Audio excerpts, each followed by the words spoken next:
and then just tell everybody what I did. Here, wait, stand right there. You have the flag behind you. It looks nice. Fuck, that sounds bright. Okay, ready? Yeah. Go. Hey, my name's Steve. I just wanted to show everybody my Sandrail that I built. I've been building this for about 2 years, and it's a conglomeration of different pieces and parts from 2 different machines. And I just want to start at the front, and I'll explain everything that I did, and hopefully somebody can get some good ideas from this. So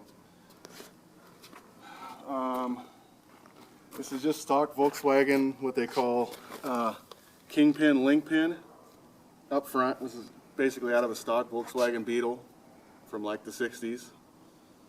That's the whole steering setup and everything is Volkswagen.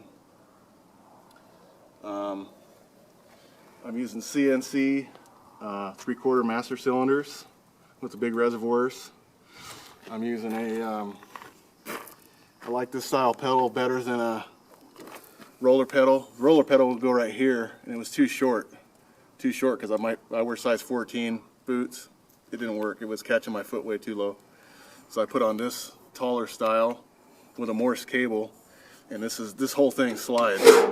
So if my wife wants to drive it or somebody short wants to drive it, it just slides real easy, and then it locks in to where anybody can drive this car.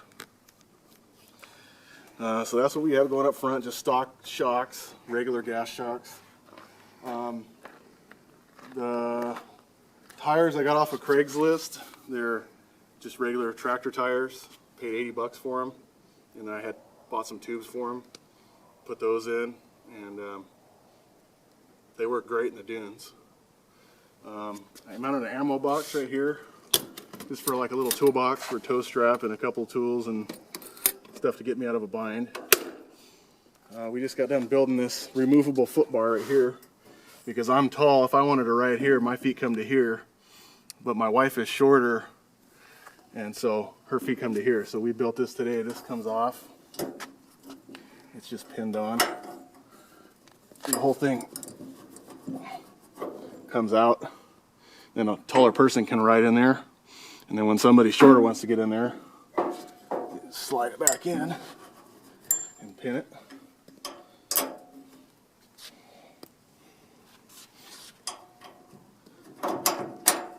Just like that. Now you have a shorter bar for a shorter person. I'm just running regular KC lights like from Walmart or anywhere. They have them. Most of this stuff came out of the 2-seater car that I bought a couple years ago. The engine was locked up. It had a 2332 with a turbo and a swing axle transmission, but the engine was trash. It was totally locked with water. So I just robbed a bunch of parts off of that, and then I bought this 4-seater frame off of Craigslist. For 800 bucks I bought the frame with the title, with the 4 seats, and some of the suspension came with it. And the seats were just fiberglass. If you look down here, they're just fiberglass shells. And so I took them down to a place called Triple X down in Phoenix. And I had them add foam, a couple different types of foam in there, so it's very, very comfortable. And then like this carbon fiber type material. And then I also added Crow 5-point harnesses in all 4 chairs. I have an empty shifter, which works really good, and I welded a shifter box in that gets rid of the old Volkswagen style. You know, the shifters were real sloppy. This is not real sloppy. This is nice and tight. Works really good. Then I wired all my switches. I have whip lights. I have a fan, fuel pump, headlights, and tail lights come on at the same time. And then I have ignition and Okay, battery's flashing. oh, okay. And then if you want to start it, just a toggle. Is it dead? Looks like the battery might be going dead. I'll try and hurry up.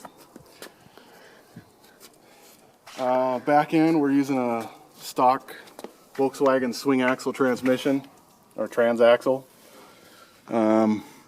if you look at it from the back, they call it a swing axle because the axles kind of swing down. A lot of people think it's dangerous. I think it's just fine.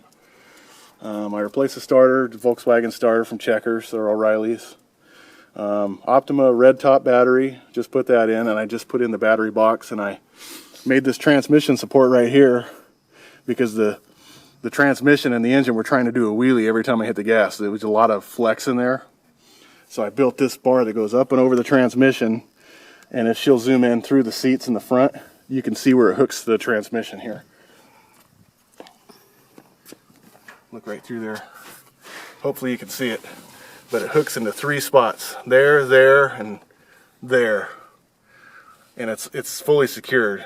I also added a cutoff switch, a kill switch, and you can remove that so nobody can steal it, or make it harder for them to steal it. They can steal anything, but then I mounted the fuse panel up on top of that. So everything's right there, real convenient. This is a 10-gallon fuel cell that came with the 2-seater. The radiator is aluminum, fully aluminum. I had it built to my size, whatever size I wanted. And then the 2 fans came with it just like this. It was $500 from Superior Radiator out of Michigan. The engine's a 2008, what they call an Ecotec. It's out of a 2008 Cobalt, Chevy Cobalt. It's a 2.2, non-turboed. It has all the fancy electric throttle bodies, the drive-by-wire throttle body, which it works fine. Come over here to this side. A lot of the parts are off the car. Like the junkyard car, like this type stuff is off the car. But other stuff like this fuel pump it's out of a Ford van. E2000 is what the model is. And you buy those new at O'Reilly's or AutoZone for like 80 bucks. Then I just have an inline fuel filter. And this is the fuel pressure regulator and filter all in one. I forget what that's out of. I could find out. The engine's about 170 to 180 horsepower as you see it. I had the computer turned up a little bit. It gets after it pretty good. Just a stock alternator. You can buy a shorter belt from AutoZone or O'Reilly's. That's the AC pump delete belt. It's just a single belt for the alternator. You can buy that at the parts house. They have them on the shelf. Just running regular tail lights. This whole thing is plugged into a wire harness that I had to have chopped up by a guy named Phil. The place is called Phil's Bug Shack. It's in Grayson, Kentucky, if you're looking for somebody to do all this. So I sent him the wire harness and the computer out of the junkyard car. And he chopped up all the stuff, repinned all the connectors to make it work without the rest of the car, all the airbags and all the sensors and all the stuff you don't need. So he did all that, sent it back to me. And he also built the adapter plate, which is this piece in between the engine and transmission right there, that adapts the Chevy engine to the Volkswagen transmission. And he also got me the clutch, the flywheel, and everything. Phil's Bug Shack is the guy.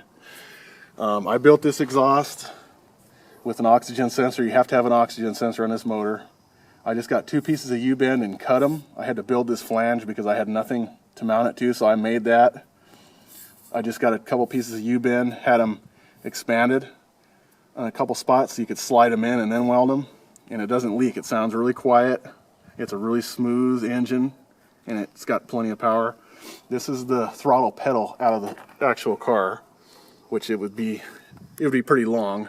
And I just took and cut off the pedal part, and that's what I mounted my throttle cable to, my Morse cable. I mounted that so when you're pulling the throttle, it's actually moving the gas pedal on the car, and that tells the computer to tell the throttle body what to do. I got some Fox 5-inch travel shocks online. I just got them last week. I'm running stock torsion bars out of a stock Volkswagen Bug. They're not big sway-away bars or anything. Last week I just welded these tabs on, so now I got folding whips. Both of them fold down. What else? I'm running regular aluminum wheels. And I run paddles at the dunes. And I have a removable steering wheel, which just,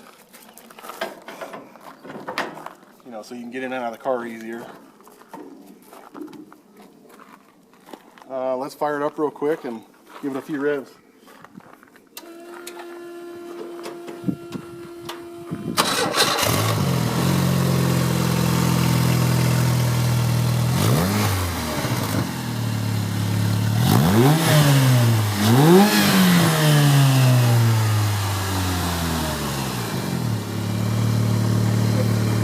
There it is. See how quiet it is? It'll run all day like that. It's smooth. Your fans? What about it?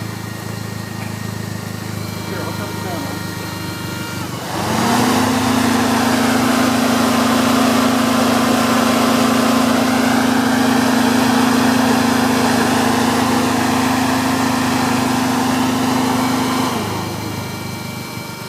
It's not warm yet. It doesn't really need a fan on, but it's quiet.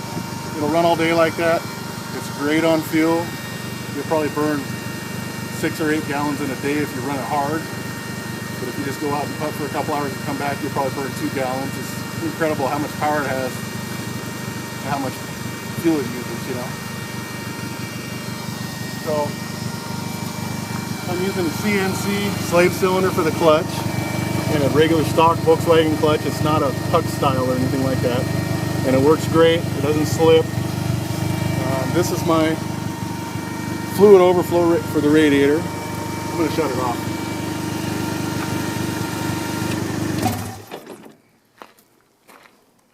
Other than that,